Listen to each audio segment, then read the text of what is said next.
Hello everyone, কি অবস্থা সবার? হোপফুল সবাই অনেক ভালো আছেন। আলহামদুলিল্লাহ আমরাও অনেক ভালো আছি আপনাদের দোয়ায়। Welcome to my video. আজকে আমরা চলে গিয়েছিলাম মাওয়াতে ইলিশ খাওয়ার উদ্দেশ্যে। তো সেখানে গিয়ে ঠিক পদ্মার পাড়ে এই মামা দেখতেছিলাম খুব সুন্দর করে পেয়ারা মাখিয়ে বিক্রি করতেছিল। তো আমার কেন জানি খুব লোভ জাগতেছিল, আমি পেয়ারা মাখাটা খাবো, ইভেন টেস্ট করব সে কিভাবে পেয়ারাটা মাখায়। আমি আসলে এগুলা খুব বেশি পছন্দ করি, পেয়ারা মাখানো, আমড়া মাখানো, কামরাঙা মাখানো, তারপরে আচার, এই টাইপসের খাবারগুলো আমার অনেক বেশি ফেভারেট। তো মামাকে বললাম মামা একটা সুন্দর করে পেয়ারা মাখায় দেন। সে তার যে জিনিসপত্রগুলা মানে যে ইয়েগুলা ইউজ করে সেগুলা দিয়ে আমাকে একটা সুন্দর করে পেয়ারা মাখাই দিচ্ছে। অ্যান্ড বলেছি আচারটা একটু বেশি দিবেন।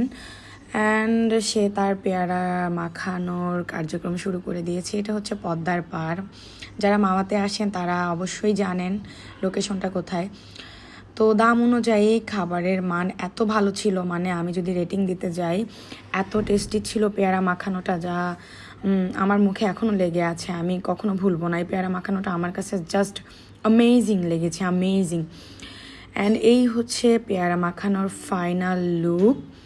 আমি জানি না উনি এর ভিতরে আরও কী কী অ্যাড করেছে, তবে দেখেছি তেঁতুল ছিল, তারপরে কাসুন ছিল, আরও অনেক কিছু অ্যাড করেছে। তো আজকের মতো এই পর্যন্ত, আল্লাহ হাফেজ।